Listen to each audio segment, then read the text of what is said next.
देखिए ऐसा है कि उसमें 18 लोग इन्वॉल्व थे, सभी के सभी अरेस्ट हो गए हैं। तो जो पुलिस की जो अपेक्षित कार्रवाई है वो हो गई है।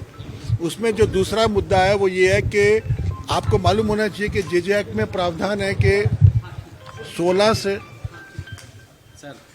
से 18 बरस के 16 से 18 बरस के बच्चे जो है, यदि वो गंभीर कांड में संलिप्त होते हैं तो उनका ट्रायल अडल्ट के रूप में चलाया जा सकता है।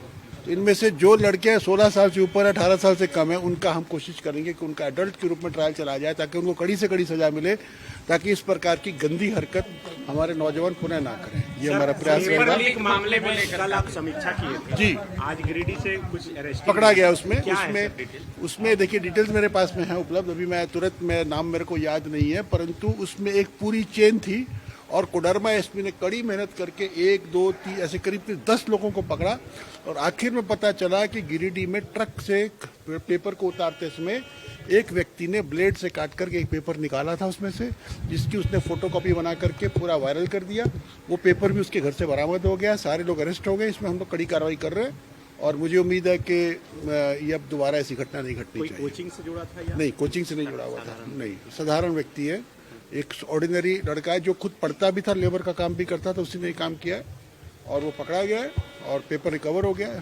तो नहीं, कोई सिंडिकेट की बात नहीं, कोई सिंडिकेट की बात। सीजीएल वाले में देखिए हम तो अभी उसकी जांच करवा रहे हैं और मैंने बार बार लोगों को बोला है कि आपके पास कोई भी एविडेंस हो तो आप प्रस्तुत कीजिए। 50 लोग हमारे पास में आए, फोटो दिखाते हमारे को, ये पेपर लीक हुआ, वो पेपर लीक हुआ, पूछते कैसे हुआ। तो हम ट्रेन में जा रहे थे, बगल में एक लड़का बैठा था, वो पेपर पे कुछ लिख रहा था, मैंने पेपर का फोटो खींच लिया। तो हम उससे पूछते हैं भाई जब तुमने पेपर का फोटो खींचा तो व्यक्ति का फोटो खींचा? नहीं खींचा।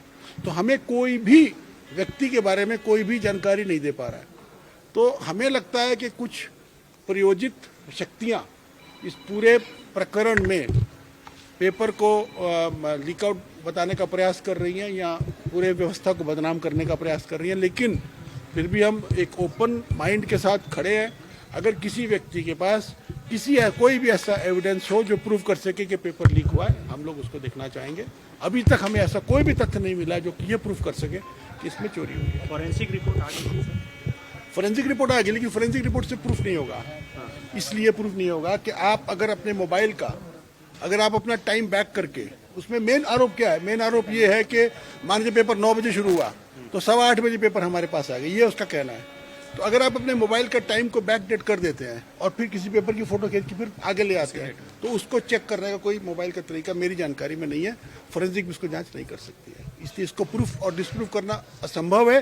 परंतु मेरा कहना है कि जिन लोगों के द्वारा इस प्रकार की फोटोएं, इस प्रकार के तथ्य दिए जा रहे हैं, तो वो क्यों नहीं हमारे को नाम बताते उन लोगों के जिनके द्वारा ऐसा काम किया गया। एक भी नाम हमें अभी तक नहीं बताया गया, एक भी मोबाइल नंबर नहीं दिया गया है। सिर्फ इस प्रकार की फोटो दे करके पूरे व्यवस्था को, पूरे इन्वेस्टिगेशन को दिग्भ्रमित करने का प्रयास किया गया है, किया जा रहा है। यही मेरा कहना है। अपने राज्य से जुड़ी हर ताजा खबरों के लिए आप हमें सब्सक्राइब करें, साथ ही बेल आइकन बटन दबाना ना भूलें।